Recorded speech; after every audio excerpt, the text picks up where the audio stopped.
So, before we start, I just want to give this a little bit of context because I don't feel like I introed it well enough. My car has been broken down for a little bit and I haven't had enough money to get it fixed. I didn't want that to stop me from going to the gym and I knew I could make it, so I decided to walk there. So, this is my documentation of the path and what I learned while I was on it, and honestly, it's pretty surprising. So, make sure you stay tuned to the end of the video. And without further ado, let's get on to the expedition. Honestly, my legs are already feeling real warmed up. I got like exposed skin, my neck keeps coming out. My hands are pretty cold, but everything else being real warm is kind of evening it out. So it's kind of nice. And my shoes are waterproof, so this snow ain't bothering me a bit. I was worried the last clip would have too much air in it, too much breath. But then I just realized the microphone wasn't even connected. So hopefully that helps because it definitely is windy. But now I'm taking the side roads because the main roads had a lot of cars, a lot of snow. It was getting real cold, so I had to put on the gloves. I started running and the wind just got to me, man. It got to me quick. It's like 20 degrees outside right now. My car is down right now. It's misfiring. I really just don't want to drive it until I get it completely fixed, right? But that's kind of the same way I feel about my body. I don't want to drive it until I keep it maintenance. And I feel like the gym is a great way to do maintenance. Obviously, you don't need a gym membership to keep up on your health. I could have stayed home and done yoga or stretched. But even then, I'm not pushing past the challenge that I know I can do. This isn't going to kill me. And I'm not stopping until I get there. Physical health from the gym, mental health from the walk. I used to walk everywhere I went. When I outgrew walking, I skated everywhere I went and biked everywhere, right? So it's very nostalgic in a sense. Apple Maps said this walk would be 2.5 hours. I left about an hour ago. It's 11:40, 11:45, I think. I left about 10:40, 10:45. I would venture to say we're probably 2/3 of the way. Like I said, it says we have an hour, but we're actually getting pretty close. So I don't think it's actually going to take an hour. Maybe 30 minutes. I told myself this was just going to be a walk.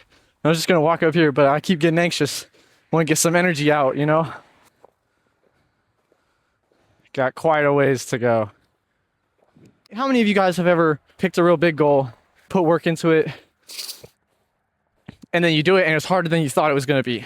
And whether you push through or whether you don't determines how motivated you are to do it again, right? Say you have a goal to run a 5K. You never run a 5K before. If that's your goal and you start running the 5K and it gets really hard and there is any point in there where you decide that you're not going to finish the 5K, you feel demotivated. You feel like you could not accomplish it. If you tell yourself, this next step is going to be the best step that I've taken. I'm not worried about the 5K. I'm not worried about the 3.2 miles. Just this next step. Before you know it, that next step is over. And then not only is the bad out of the way, but also you have that win stored up as energy that you can use to defeat the next step, right? So like if you win one step by itself, that's not a huge accomplishment. Just because you've taken one step doesn't mean you're going to win a 5K or be able to pass it. But it does mean if you take 10 steps back to back, you'll be 10 steps closer to a 5K, to a marathon, whatever. You can apply that to anything. It's not just walks, steps. Say you have some paperwork to fill out or you're arguing with your significant other. If you make it a point to get one point across, just the thing that's really important to you, and then you give up what's not really important, then you get a chance again to fight for what else is really important. And if that's all getting too abstract, I understand. But what I'm saying is, if you make a goal or you don't complete it, that decides if you get motivated or demotivated. And if you're demotivated, you have less energy to start something new. In my shorts a lot, I talk about how motivation does not hold the same power as consistency. But consistency doesn't hold the same power as motivation either. It's a real good mechanism for getting you up off your ass. Like if you're sitting down all the time, not doing anything, and you are thinking of the person that you could be, that's a rush of chemicals. You're getting like a sneak peek into what could be. You can't start something new from consistency if you don't know the pattern. Use the emotional charge first, and then think of it step by step, right? Think of the big goal, think of how amazing it's going to be to get there, and then zoom all the way back. See how many steps it's going to take. And take them one at a time, baby. Take them one at a time. I know that I'm not having the best transitions. I'll learn. Once I'm editing, I'll see how all this fits together. A lot of it's me yapping, so I'm trying to get some background footage. I was thinking about how a lot of the statements I make are kind of contradictory, right? So I'll say, consistency compounds more than motivation. And if you're just using motivation all the time, your feelings are gonna rule what you decide to do. So if you don't want to take out the trash, you're not gonna do it. If you can't shift states like that, then work with your strength. If you're never good at anything, you won't know what it's like to master it, right? So you got to get real good at something you can enjoy so that it lays a framework so that you learn how to work or even enjoy things you don't enjoy. The answer isn't always in switching states. Maybe fully commit to that motivation. It's different for everyone. And I could stand right here in front of the camera and say 100 different contradictory things that would help different people differently. But do something that makes you uncomfortable, because then you will strive to figure out what you do want, because nobody wants to live in discomfort forever. It will find you though. So if you try to live in comfort forever, you will be discomforted at one point. But if you try to live in discomfort, there's going to be a time where comfort sneaks up on you. And it's not like that's the enemy, but neither one can control your life. So if you're having trouble with being consistent, focus on the motivation, the why. And if you're having trouble feeling the why, start taking your responsibilities seriously and consistently. If you have these goals and every time you try to enact them, they don't get followed through, they're not finished all the way, you don't fully achieve your goal, that's when you want to be consistent, right? Because you have the end goal, but you don't have the path there. The answer is different for everyone. So what's the system, right? Because it's important that you learn how to shift, but you also can't stand in like a purgatory where you're halfway motivated and halfway consistent. If you feel like you have an end goal and you keep bouncing around but never getting to the end goal, that's when you want to be consistent. You know the path. Having a practice that you can implement repeatedly is the answer to learn consistency, right? You have the motivation part down. If you feel like you're constantly doing work for no reason, that's where motivation comes into play, all right? I talk about the downsides of that a lot, but there are so many upsides, right? There's a different type of energy. You don't get that concentrated burst of energy with consistency. Repeated acts build it up. With motivation, you can mentally play all of that out in your head and feel the end goal, know what it's like to get there, and come back and realize that that's what you want because you don't have it. If you have a hard time finding fuel for your goal, practice consistency. Do things you don't like to do, even though you know they're better for you. Get out of bed a little early, even if you don't want to. A lot of times the obstacle is way bigger in your head than it is in real life. And I know that there are definitely a lot of obstacles that really happen and do stop people, but you don't want to be stopped by the outside world telling you can't. That doesn't sound like a life for me. After 6 miles, we officially made it. Better walk in, hit legs today. Yeah, I'll see you guys in a little bit. I kind of want to hit the treadmill just a little bit to just run, so we'll see.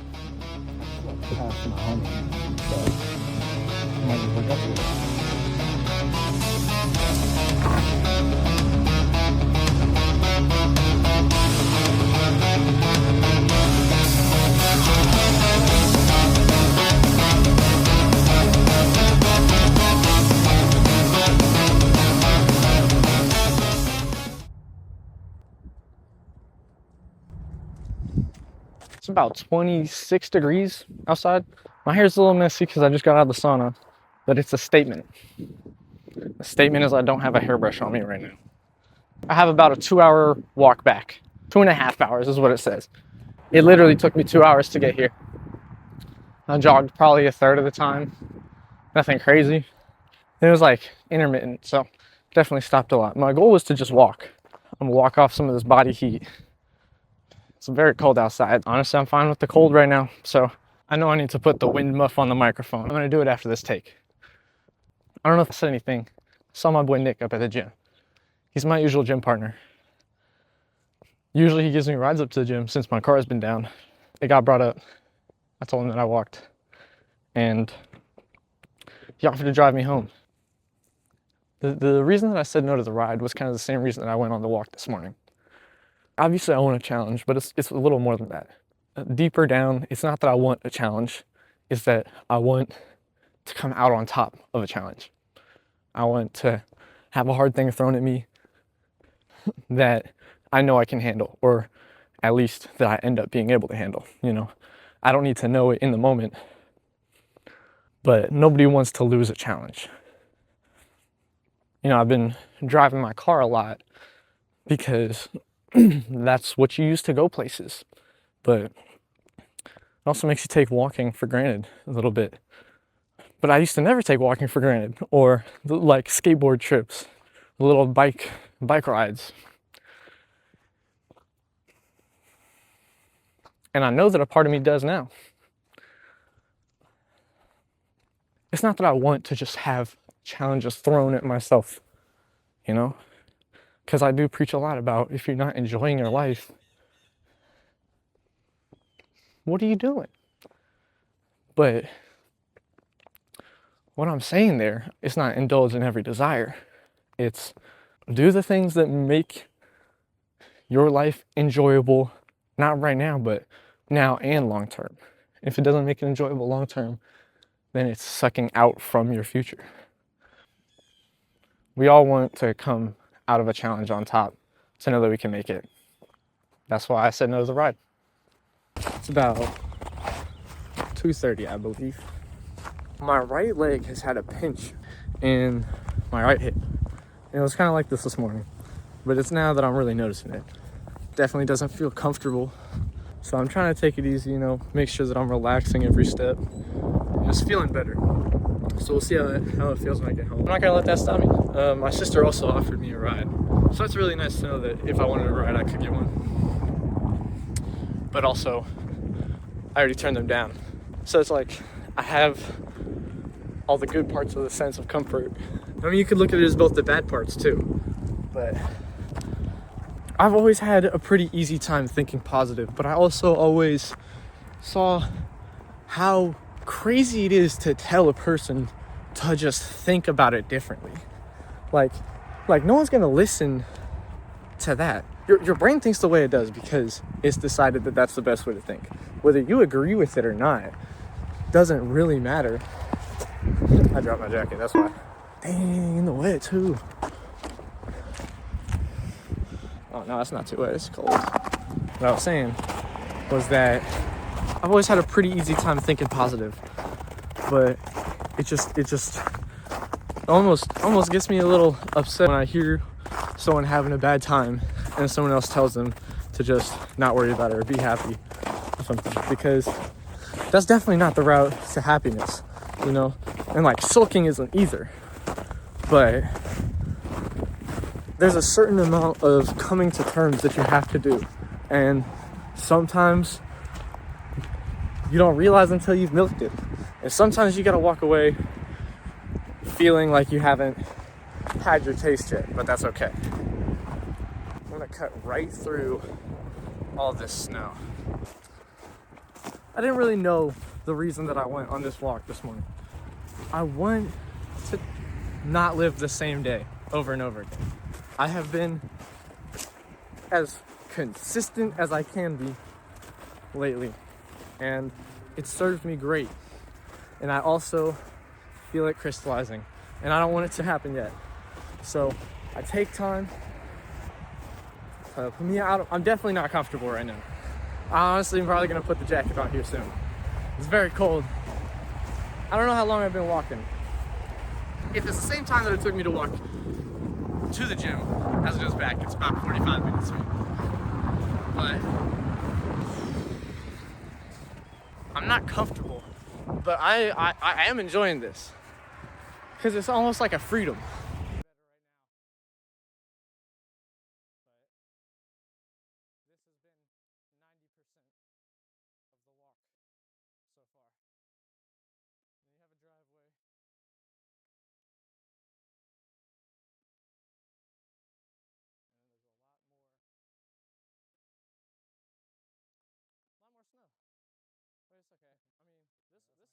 When I finished my workout, I wasn't really feeling food, but right now I'm a little hungry. There's actually a grocery store, so I think I might go grab a thing of sushi or something. My right hip is still definitely sore. No, I'm shaky. I don't even have stable footing. I've decided I am gonna get a snack, so stopping at the grocery store. So y'all gonna eat it. I did not expect it to be that hard to find a bench, but it was. I have horrible lighting, but y'all don't really need to see me eat. It's more about what I'm saying.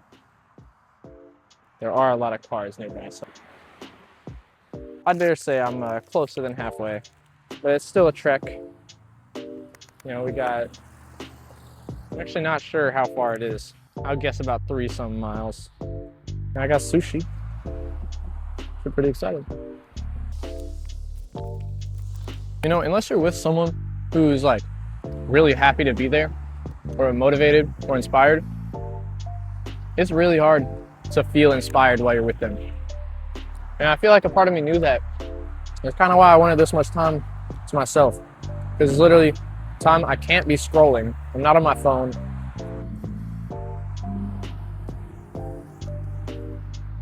Every time I think I hear a cool car, it's just a school bus. I don't know, like I said, I'm not gonna lie. I have always had a pretty easy time being positive. Not always. I've definitely sulked and been very negative before. But overall, I have an easy time staying positive. And I still have a hard time enjoying something fully when I'm next to someone who's especially outwardly hating it. But on that note, I just finished my sushi. I don't know if you know what that means. That's a glab of ginger for the walk.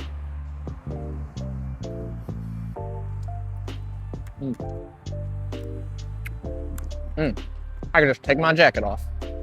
Woo. Oh yeah, I'm heating up.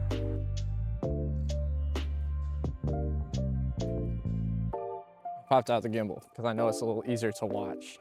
I caught myself thinking, like, dang, I'm almost finished. I'm almost home. I still have like 45 minutes. And also, I thought back. It feels like I left the gym like an eternity ago. It's crazy that I can feel like time was so short and still so long. Like it feels like an eternity and a minute all at once. Well, I will say, I have had the luck lately to be able to walk on the streets on the side road. The sidewalks are still definitely not plowed, but at least I don't have to walk on the snow. You know, I just thought I'd document. I'm about 11 miles into a 12-mile walk. Got about a mile left to go. Not long. 12 miles is a reasonable ask. You might ask, if you're after a challenge, why wouldn't you just run that way? You need to have challenges big enough that you respect them, but small enough that there is potential to defeat it. If I ran, I wouldn't have any energy in the tank for tomorrow. Already a really big leap for me to walk all that way.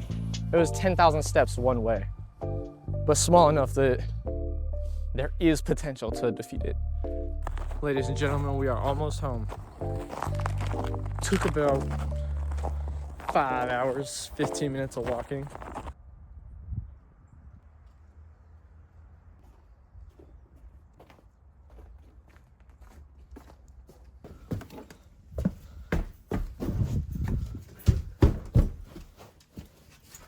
What's up, dude? How are you doing?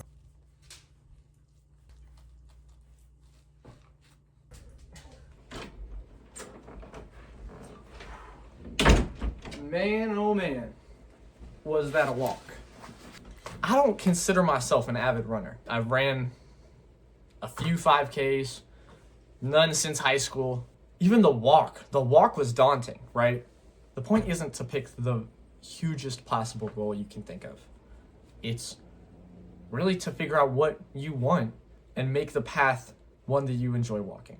My hip is in a lot of pain. Even if the pain is something that's unbearable, that has no benefit to me, I still think that working through the mental block of having something painful on the way back, it's not the same adventure. There's still a sense of what happens, what will the outcome be.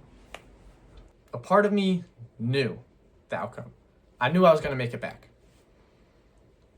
But there was a tiny voice inside that didn't believe it, you know?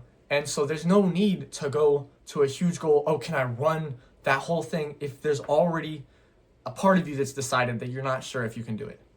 There's gonna be a time where you think, why did I do this? Was this worth it? If you want to challenge yourself, the real challenge is to enjoy what you do. The things that you feel like you should do are your responsibilities. It's not necessarily just, I need to take care of the people that I'm around. I need to take care of the people that depend on me. Or, I need to clean up after myself. I need to make sure that I'm being careful with my decisions. And that's all responsibility. If it's a goal for you to keep your physical and mental health, then that's your responsibility. So, to end everything off, a need can be something as simple as a standard that you set for yourself. If you don't want to let go of what's important to you, I don't think you have to. You will have to let go of other things, but it's all a weighing game, and what you want more will come out on top. If you understand that you don't have to treat things that you want as just a desire to hold back, especially if it serves your present and future you. Seek experiences that are very possible that you don't enjoy them, and do your best to live it to the fullest. I know how silly it sounds to say enjoy the things that you don't like. That's the goal, not the path. And everyone walks their own. So do with that information what you will. And I hope you have the best day ever.